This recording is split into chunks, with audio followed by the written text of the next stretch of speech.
Hey everyone, welcome to another DTF Superstore live stream. I know a lot of you guys have complained about my boring, bland background. I'll fix it at some point. Right now, I'm just busy with some testing and trying some new stuff. I'll show you a little bit of what we're working on. But yeah, do me a favor, and while we're letting people roll in, let me know in the chat wherever you're watching from, YouTube, Facebook, Instagram. Let me know where you're watching from. I know we got somebody out in LA that's watching over on Instagram. So awesome. Mike in Cleveland, Ohio. Awesome. One of the things I find so kind of mind-blowing is how many people watch from overseas on these live streams. So definitely let us know where you're watching from. I love that we got folks all over the US. I'm playing around with the timing of this a little bit. I know last week I did it, or 2 weeks ago I did it a little later. This week I'm doing a little earlier. I've done it at 11 o'clock a few times. We got Northern California over on Instagram watching. Yeah, so I love that we're kind of all over the place.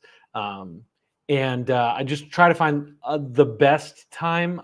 Tuesdays are definitely our best bet for being consistent. So I'm always going to be here on Tuesdays because I got a lot of travel and stuff like that going on. Speaking of travel, I'm going to be in Milwaukee this week. So if you haven't, if you're in the area, anywhere near Milwaukee, we're going to be at Mamaki USA on Ryan. I think that's the address. But head over to dtfsuperstore.com/pages/DTF day, or just search DTF Superstore Milwaukee, and you'll find that page where you can register. Awesome. We got somebody watching from Brazil. Now, I always find this interesting. When Americans post where we're watching from, we tend to include our state or like city and state.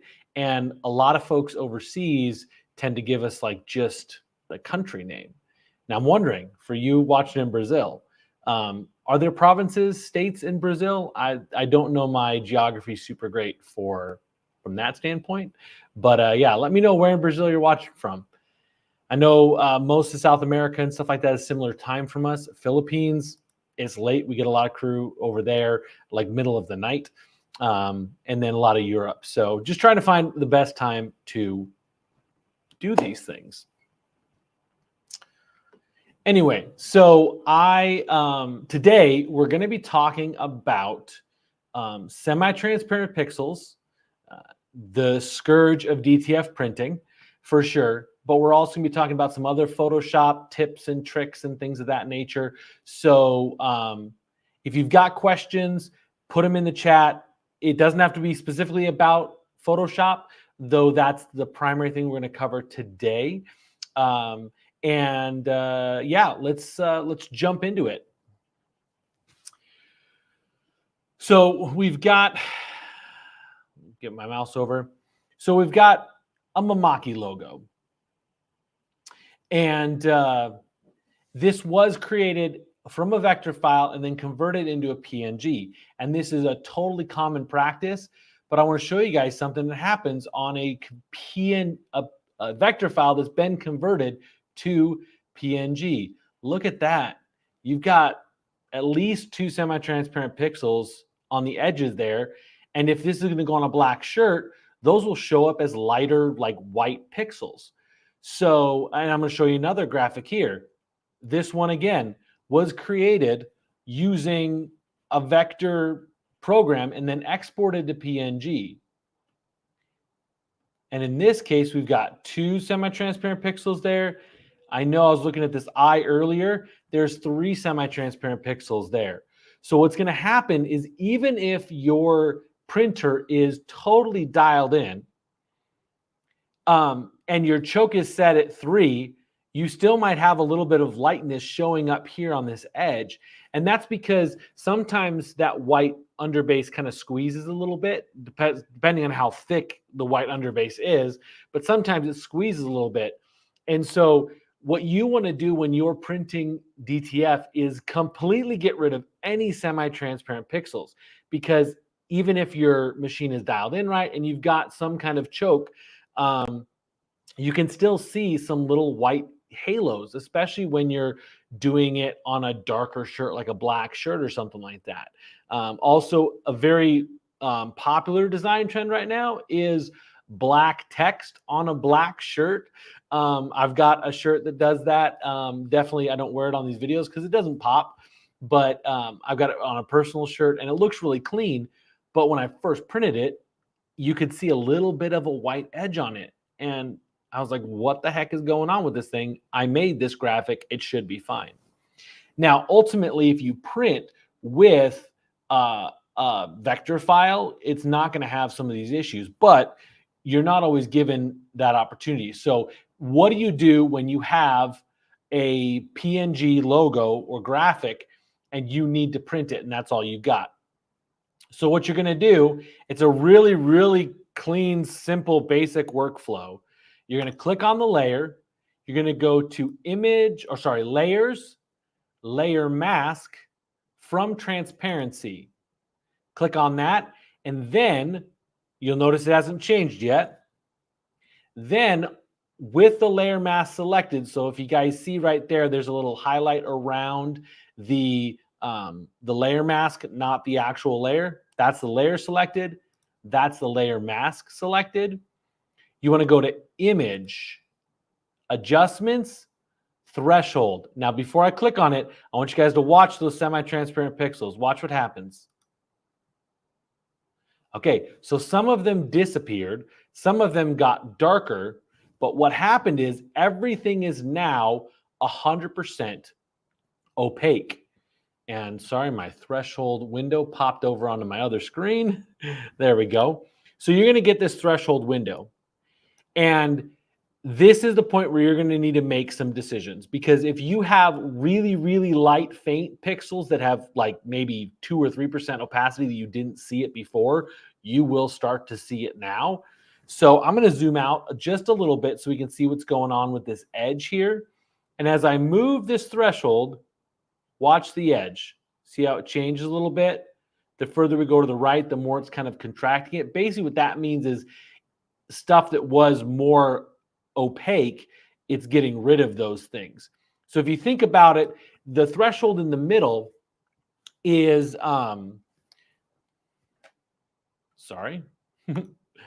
the threshold when it's in the middle is going to basically say that anything that's 50% transparent is going to go all the way to fully transparent. Anything that's under 50% transparent is going to go fully opaque. So that's what that threshold button is doing. And so if we go back over here and let me zoom back in so we can see what's happening around that edge. Let's move this slider around and watch what happens.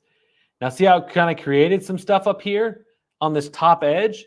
That was because in the original graphic, there were some very, very faint pixels. And it's okay if there's some variance in the color of those pixels, because it's not going to be as dramatic as the white behind it. So basically, you just want to tweak and adjust that slightly. Click OK. And now you're going to print this graphic with 0 semi-transparent pixels. It's wonderful. So let's do it on this other graphic here.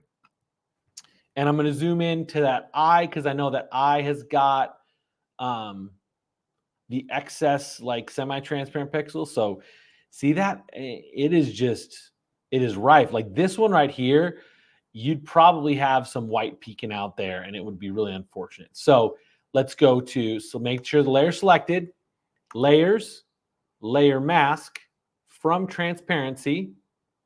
And now with that transparency selected, we want to go to image, adjustments, levels.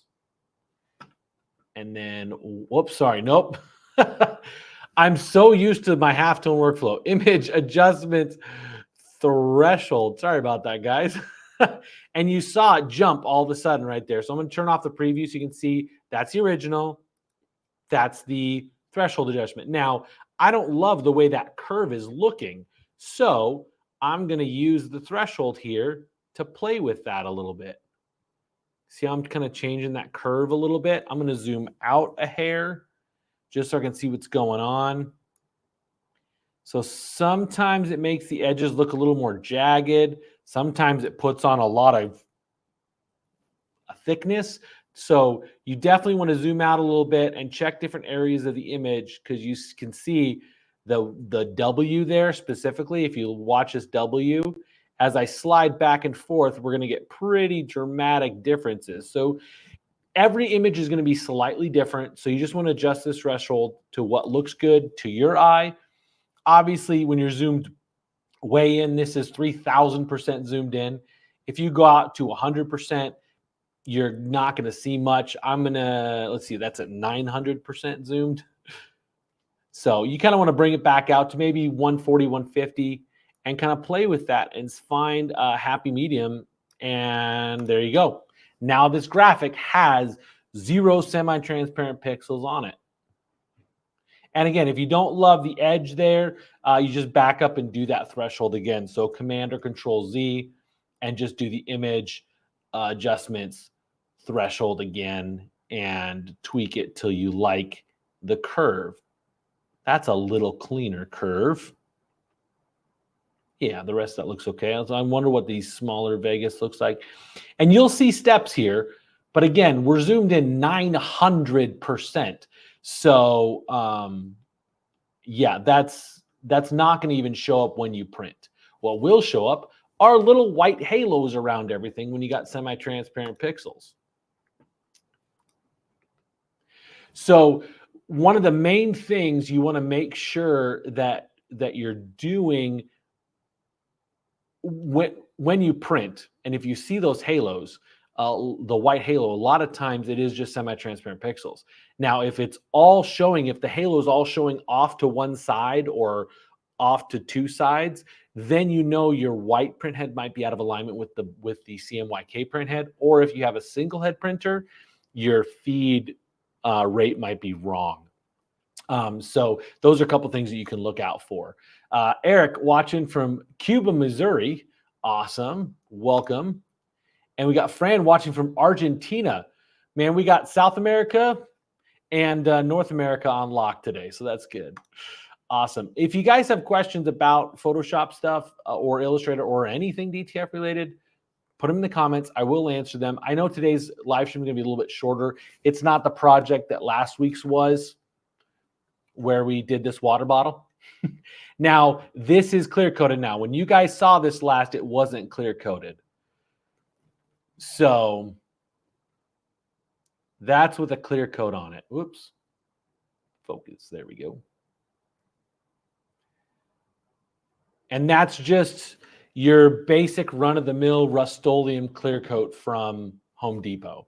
So anyway, all right, let's hop back into Photoshop, and I'll show you guys a quick way to do a color knockout. I know we've covered this before in other episodes, but you know what? It's a good practice to know how to do well. So let me grab a file here.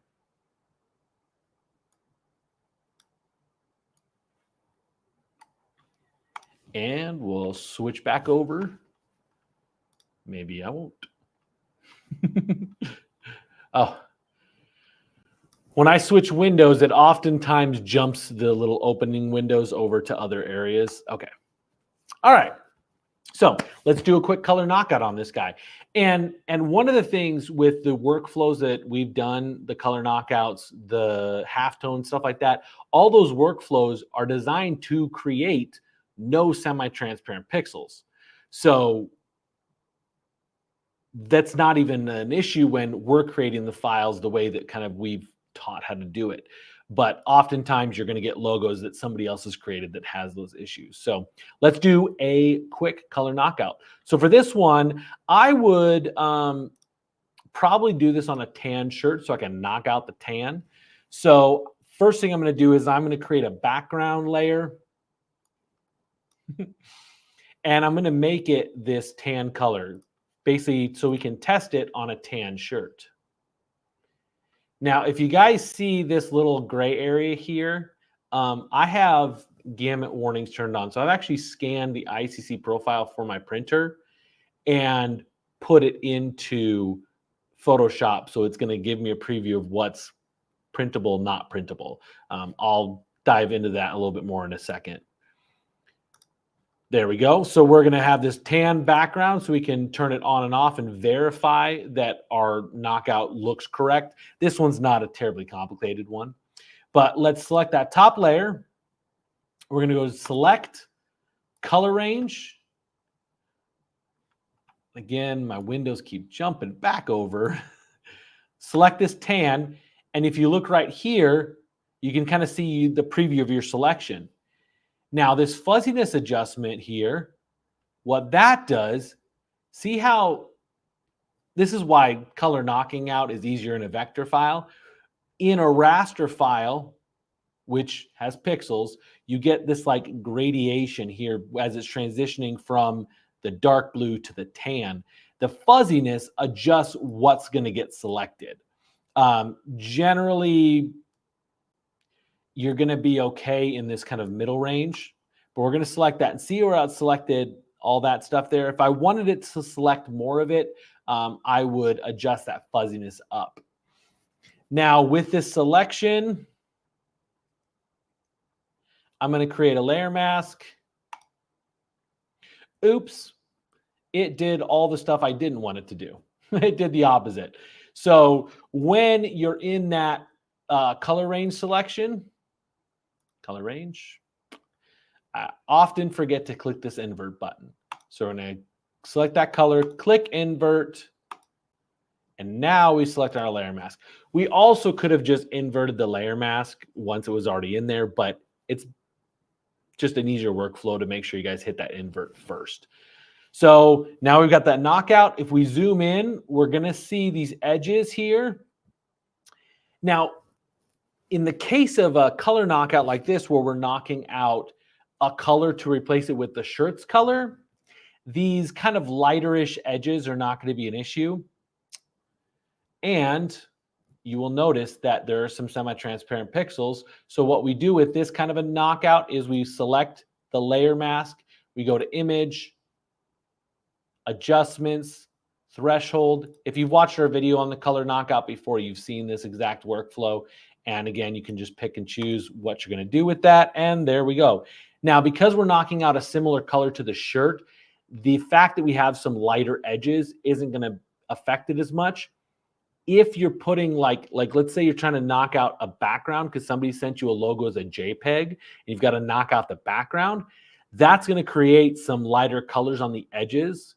And so what you want to just do in that case is contract or expand the selection a little bit. Let me show you what that kind of looks like. Let me find a JPEG real quick that's got a background on it. Ooh, I found a good one.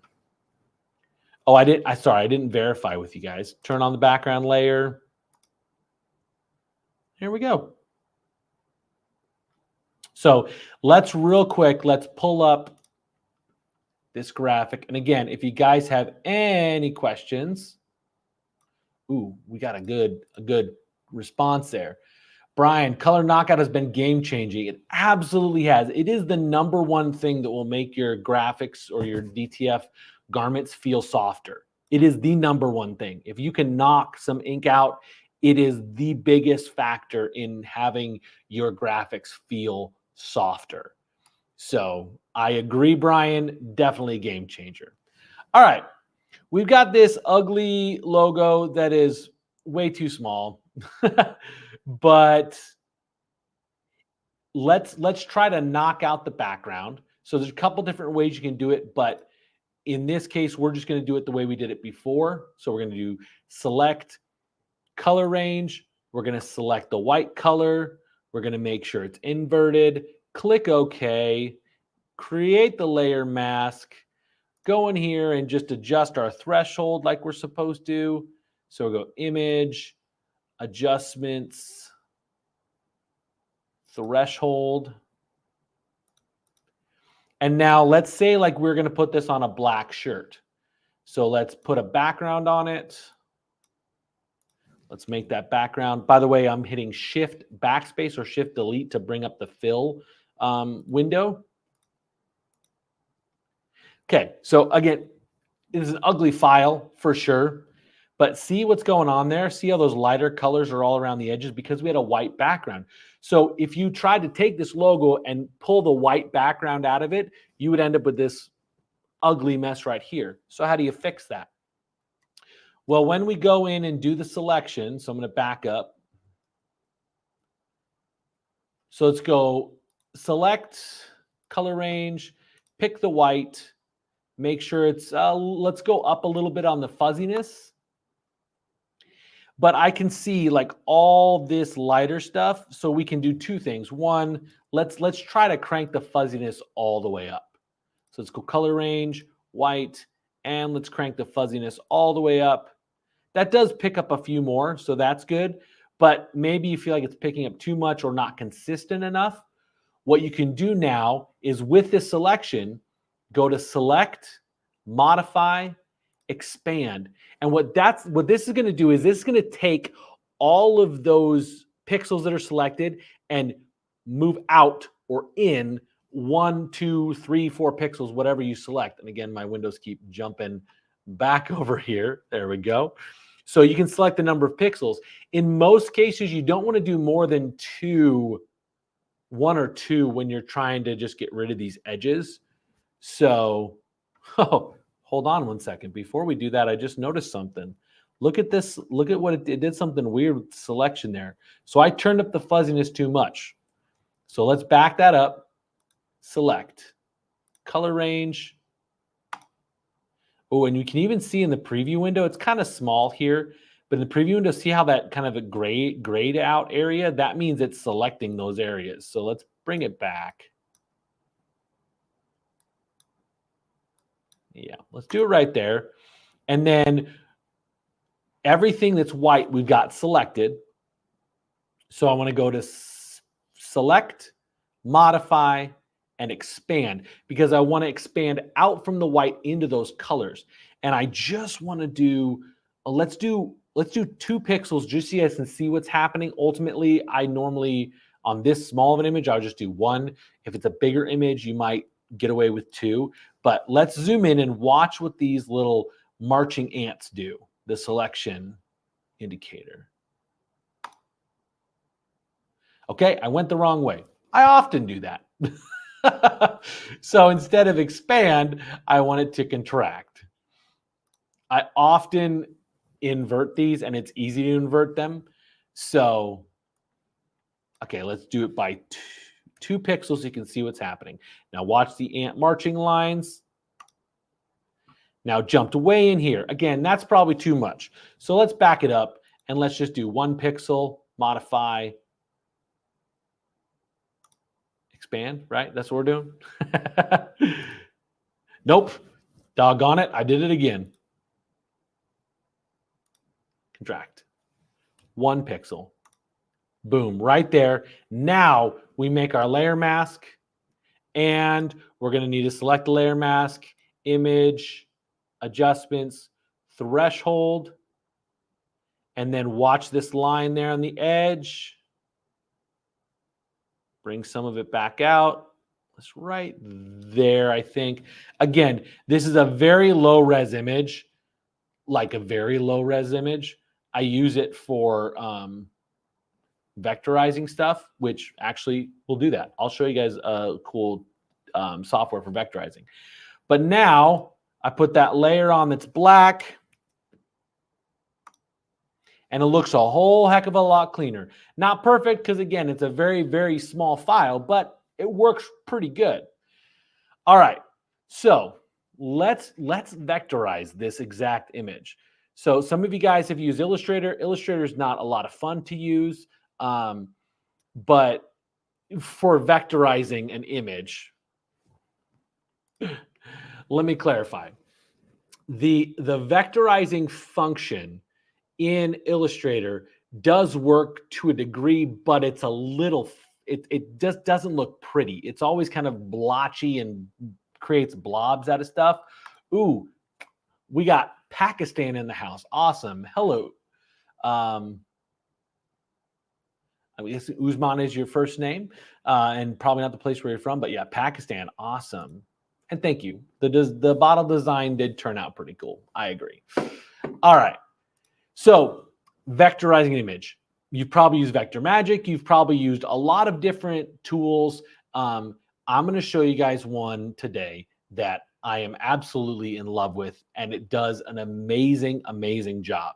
So if you've stuck around, thanks for watching. Let's hop over and let's take a look at vectorizer.ai. This tool is absolutely amazing. So let's grab that exact same graphic that we were playing with a second ago. And if you have an experience with vectorizing stuff like in Illustrator and things of that nature, you're going to know that like hard corners and round corners don't exist very good together. Also, text never translates very good. I want to show you guys this. The left side is the original image. The right side is the vectorized one. Look at those corners. Look at those edges. They are clean. I would happily bring that. Here you've got a nice rounded corner and a hard, sharp corner. In Illustrator, when you're trying to tweak to have it do a better job vectorizing, the minute you get it to optimize for like a hard corner like this right here, it screws up the rounded corner. So this is awesome. Now, Vectorizer.ai used to be a free software. It is now a paid software, but it is $10 a month. If you vectorize one graphic and charge your client $20 for an artwork fee, it's paid for itself. And literally, I'm not doing anything. All I'll click is download, and there are some options in here for how you save it. You can save it as SVG or EPS or PDF. I tend to find I have better results with the EPS. You do want to place the shapes and cutouts below. So we're going to download it real quick, and then I'm going to show you one other thing I do in Illustrator to make it save properly. So let me bring Illustrator over. Where'd it go? I lost it. There we are. All right. So I've got this open, and you can see we click on it. We've got nice, like good selection of stuff. So the first thing I'm going to do is I'm going to select everything in here. And I'm going to do basically expand. So it creates some like weird artifacts. If I remove some background pieces, other pieces will kind of show up. So that's just in my experience. So first thing I'm going to do is I'm going to go object. Well, first, see here, we've got strokes and fills.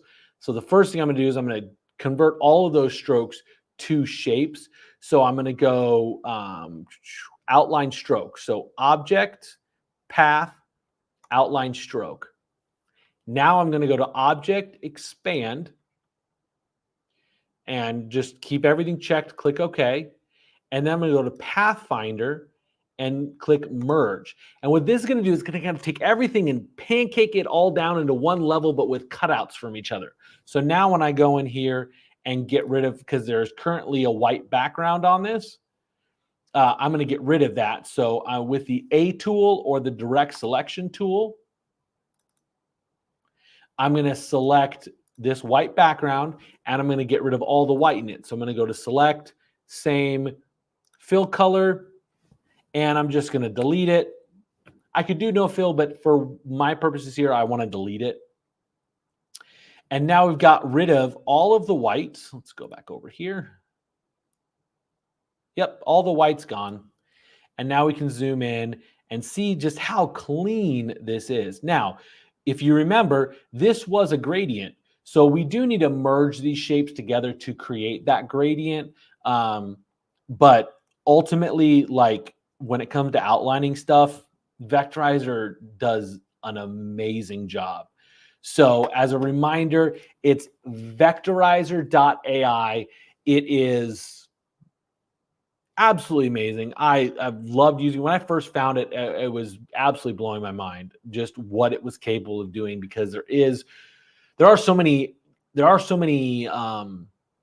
vectorizing tools out there, and a lot of them are not great. Now, this is great for vectorizing a logo. If you have something else like a photo, or you're trying to do like a artistic kind of rendering of it as a vector file, this doesn't work as good. But when it comes to taking a logo or taking a graphic that is originally a vector, like some kind of, well, maybe not this because it's got all the gradients on it, it'll freak it out a little bit. But any kind of like solid logo, like the logos I showed you earlier, the Mamaki and stuff like that, if you had like just a PNG version of it, Vectorize.ai does an amazing job.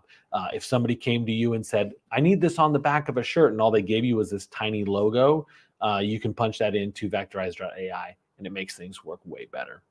Anyway, thank you guys for watching today. There's not a lot of questions in the chat. I'm going to double check Instagram, make sure I didn't miss any questions in the chat. But yeah, so still playing with the timing on this. I'm probably going to adjust a little bit. We'll maybe do 10 again.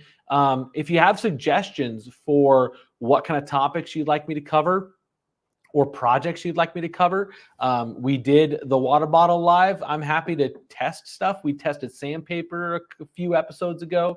So if you've got, oh, we do have a question popping in, sweet. But if you have ideas, definitely shoot me an email. My email is jeremy@dtfsuperstore.com. So feel free to shoot me an email and give me your ideas. If there's stuff you want tested, I'm happy to test that. Oh, I was going to show you guys some of the projects I'm working on, and then I'll get to that question in a minute. So one of the projects we're working on, how many guys have heard of UVDTF? If you've heard about UVDTF, do me a favor and like give me a little thumbs up in the chat. When it first kind of came on the scene, we were struggling to see the dollar value in it. Like with t-shirts, I can sit there and tell you how you can make a lot of money. UVDTF, especially early on, it was a little bit of like a kind of almost a novelty thing. We are working on a UVDTF roll-to-roll solution. Now, there are some Chinese machines that do roll-to-roll solutions, but we wanted something that was a little more robust. So this is a test. Let me actually swap cameras real quick because that camera looks better for this. So we are still doing a couple tweaks on it, but hopefully in the next probably couple of weeks, we're going to have a solid UVDTF roll-to-roll solution. So Young Spirit, thank you. Appreciate it. UVDTF videos. Well, there you go. You know, it's wonderful when I answer people's questions right away. Yeah, so yes, we will have some video content coming out when we've got our solution dialed in. Now, I will tell you that our solution is not the small, like mom and pop kind of shop solution. Our solution is going to be a little bit more expensive, but the intention is for a larger scale production. So people that are selling like UVDTF gang sheets and stuff like that, like larger scale production, that's what our solution is going to be more for. No, I'm not a psychic, but I play one on TV. All right. How do you get more solid colors? Now, Victor, I'm gonna ask some questions. So you're gonna have to like chat with me in the chat. What kind of printer are you working with? If you have a model, let me know, or if it's like i3200 or you're running the Mamaki, let me know in the chat, Victor, what kind of printer are you running? Because that does make a pretty big difference. Two-head printers tend to give a little bit more robust color because they're you can get more passes at the same speed, because with a single head printer, you're actually utilizing half of the print head. So cool. It's Chinese Epson i3200 print, two head. Perfect. So more solid colors. Now, again, sorry, I'm going to ask, this is the thing with DTF. There's a lot of caveats every single time. And that's why it's so, that's why some people really struggle with it. And that's also why we offer our DTF bootcamp, is because it does get a little nitty gritty. So You've got Epson i3200. What RIP software are you using, Victor? And what ink are you using? And I'm not going to be offended if you're not using our ink. I won't be offended at all. I promise. And when you say solid colors, do you mean like when you're trying to print like a big block of, say, a cyan or a purple or something like that, it's inconsistent? Or is it that you're looking for more bold, like vibrant colors? Like this. So that's, again, as he's answering that question, I will say that, like, when you go on the Facebook groups and you ask a question about how do I get this or that thing, you will get a lot of comments that are like one piece of the puzzle. And so I'm always going to ask qualifying questions to find out where that gap is or where that problem might be coming from, because it'll change what the answer is. We do have our boot camps. We do once a month here at our location in Gilbert. We are doing these one-day mini boot camps at the different Mamaki locations, but they're very specific to the Mamaki printers, and it's kind of like a little bit of a crash course. We don't quite dive into as fine detail as we do in our in-house DTF boot camp. So, okay, whoops, wrong one. I'll get back to that other question. Cadlink, and I'm trying out DuPont inks. I'm just trying to get a graininess that I'm seeing, and I would like to get more solid colors. Okay, so awesome that you're trying out the DuPont inks, because those are pretty. I mean, DuPont's been doing ink, paint, color for like forever. So I'm excited that you're trying the DuPont inks. One of the things you got to make sure with Cadlink or Digital Factory is that you've got some way to profile that. Whether it's the NIX scanner or something else. I have my, there it is. Whether it's something like the NIX scanner and the color profiling add-on, because I did notice when we put DuPont inks in one of our Chinese printers that was profiled for another kind of ink, you printed out a gradient like all the colors, and it caused some of those colors to drop out because the other ink had to like boost certain areas. So ink, you're going to need to be able to profile it somehow. If you can't profile it, you don't have those add-ons, you don't have those things, you can do some trial and error, but ultimately to get consistent color with a different ink, you're going to need to profile it somehow. So I would encourage you, if you don't have it already, to get the NIX color profiling add-on. And I thought I'd turn those silly little emote things off because I thumbs up and do way too many things with my hands. But and also you need to get the color profiling add-on for Digital Factory.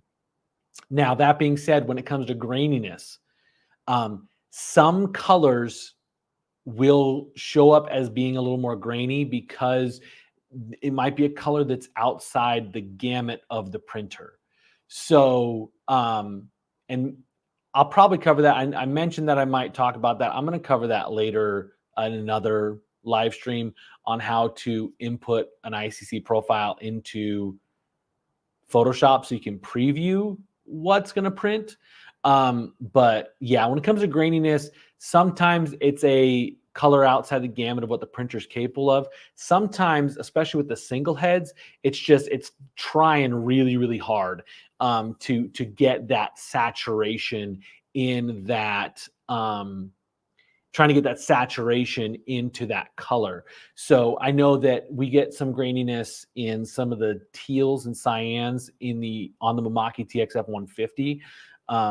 We had, with our old Chinese mongoose machines, we had graininess in cyans and browns. Browns were always kind of grainy. We're hoping that with the DuPont inks, we'll get less of that. But I have a sneaky suspicion that if you've not profiled it yet, once you profile it, you'll get less graininess in some of those different colors. So yeah, Victor, I hate to tell people all the time, it's like you got to buy a piece, but it's your business and you want to invest into it. The NIX Mini 3, this is the Mini 2, but the Mini 3 costs $120 on Amazon. Just go buy it on Amazon. And the next color profiling add-on for Digital Factory, we sell at DTF Superstore, and I think it's like $400. So you're going to be total into it $500, but you're going to get a lot more accurate color, a lot more accurate prints out of your printer. So I have a question regarding optimal printing. Shop humidity and temp. Okay. I have covered it in a lot of videos, but it's okay. I'm happy to answer it here. 70 to 75 degrees Fahrenheit, 40 to 60% humidity. The Chinese machines are a lot more temperamental with humidity. So if you get any lower, it's going to band up pretty quick. So 40 to 60% humidity, 70 to 75 degrees Fahrenheit when you're printing. If it goes a little outside of that range, especially the humidity when you're not printing, not a big deal. In Arizona, like we're decent humidity right now, or I think we're at 40% because it's monsoon season. So it's 100 degrees and 40%. It's miserable. But during the non-monsoon time, when our humidity gets down to like 12%, it's fine. We just got to run our humidifier before we start printing. So once you start printing, you're in that range. If your temp is getting outside of that range, like in the high 80s or mid to high 80s, that's a little harder to get to come down because you could get your room down to that temp, but that printer is going to take a little longer to cool off because it's got all that metal and absorbs that heat. So I would encourage you to keep your temperature fairly close to that range, that 70, 75. The humidity can fluctuate when you're not printing. But when you're printing, when you're doing all your stuff, 70 to 75 degrees, 40 to 60% humidity. So, and then, yep, cool. I do have a question over on Instagram, so I can't pull up Instagram comments or questions on here, but I will answer it anyway. So, Neftina, how long can you leave your printer without printing? It depends on your printer. The Mamaki printers can be left a long time without printing, and they're okay. If you have a converted desktop printer, not very long. You need to be printing on that thing like every single day. The Chinese machines that are dedicated for DTF, you can leave it for a few days and be okay. Just know that between the print head and the print head damper and the recirculations up above here, all that ink that's in that ink line down to the print head is going to kind of settle into that damper. And when you start up your machine and prime the ink head or the print heads, you're going to pull some of that thicker viscosity liquid through, and it could cause some clogging depending on how long you've left it for. So my good rule of thumb is on a Chinese machine, you want to run it pretty much. You don't want to go longer than 3 or 4 days without printing. The converted machines, got to print it every day. The Mamaki, we have people that have left it for 7 or 8, 9, 10 days and come back and print it on it just fine. So, all right. This is Kirsten, sorry. Kirsten, how do you get rid of banding? It depends. You guys are going to hate it when I say it depends because it does depend. So, Kirsten, we have a banding troubleshooting course on our website on dtfsuperstore.com. If you are a DTF Superstore customer, shoot me an email, jeremy@dtfsuperstore.com, and I'll connect you with that. If you're not a DTF Superstore customer, you can purchase that banding troubleshooting course for $49 or something like that.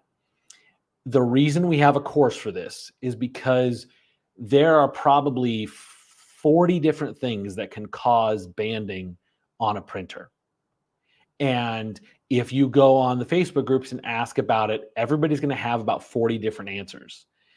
What we do in that banding troubleshooting course is walk you through the steps, because like somebody's suggestion might be to change out the dampers. But if there's another problem someplace else, like a problem with the print head, and you change out your dampers, you've wasted changing out the dampers because it was the print head that was causing the problem. But Yeah, so what we've done in that banding troubleshooting course is it's kind of like a choose your own adventure type video thing, where it will walk you through the process of addressing the first things first. That if those aren't addressed, it doesn't matter what else you do. So it's going to walk you through that course the way that our tech support would. It's going to walk you through the steps the way our tech support would. Sometimes it's going to be like, hey, try this and come back later after you've soaked it overnight or something like that. So I wish there was a one finite answer. I will tell you that the majority of the time, probably 75% of the time when banding's happening, it's a humidity issue. It's your environment is off. So the question earlier, what temp? 70 to 75 degrees, 40 to 60% humidity. In most cases, and when you take that banding troubleshooting course, it is the first like question I ask in there is your environment in those ranges? Because if it's not, you could do everything else. You could do all the other things. You could swap out print heads. You could swap out dampers. You could swap out ink lines. You could do a full ink flush and change. And if your environment isn't correct, it's still going to band. So that's why we go through that course the way we do, is we want to address the first things first. And then once you know that your humidity and temperature is right, and then we know your print head's good from some testing we have you do and analyze, then we can go through some of the other stuff. But yeah, there's literally 40 different things that can cause banding. So, and Mary, we had to change our printed works great now. Sometimes that is what you have to do. However, we definitely don't want that to be the first thing you try, because print heads are expensive, y'all, right? Print heads are $1,000, $1,500. It's crazy. So if you search banding troubleshooting from dtfsuperstore.com, you will find that course. Let's actually see if I can pull it up over here. So if you go to dtfsuperstore.com and search banding troubleshooting, there it is right there. And when you place your order, you will immediately be enrolled in that course, so you can take it right away. And let's actually, hold on one second. Let me jump off of this for one moment so I can show you guys what that course looks like when you take it. Whoops, there we go.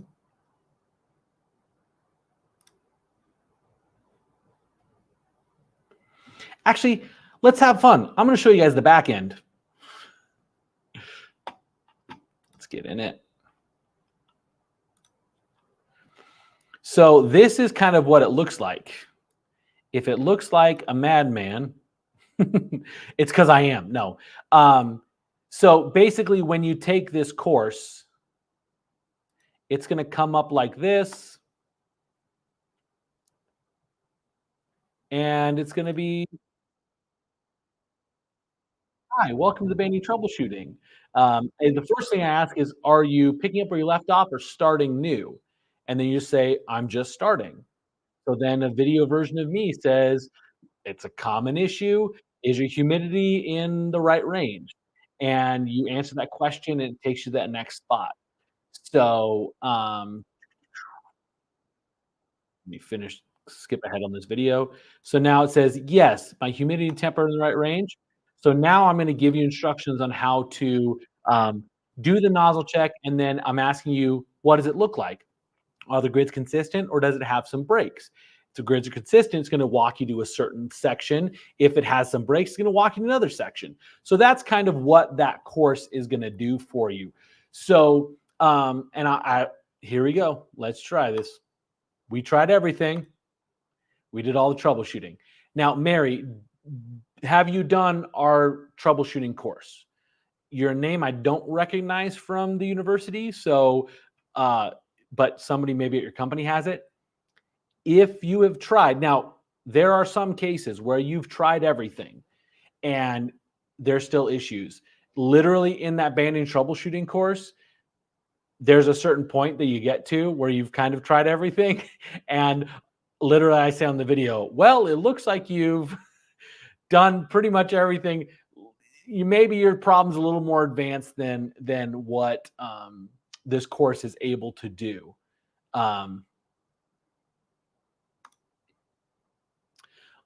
Awesome. Give it a try. We have had that course up for over a year now, and that's why I say, Mary, I want to know. Please let me know if you've taken that course, because there are a lot of different avenues that can be taken to address banding. It's definitely a common issue. The next most common issue is air in the lines because it causes the nozzles to drop out. But that's why one of the first things, that we have you do is do a bunch of nozzle checks, because that lets us know if there's like the nozzle checks are moving around. And if they are, then we know it's an air issue in the system, not like the print head. But if the nozzle brakes aren't moving, it's a non-issue. Okay, Mary, the technician that sold the DTF printer. I'm assuming it wasn't us, because normally people will say it was us. But we have a pretty exhaustive set of techniques or things to fix with banding. So if you didn't buy it from us, if you bought it from us, call our tech support. But if you didn't buy it from us, I would encourage you to try that banding troubleshooting course and see if it helps you out. Because like I said, that course has been out for over a year. And all that we've ever heard is really positive stuff from it, that they've been able to figure it out. And I reduced our tech support's call volume for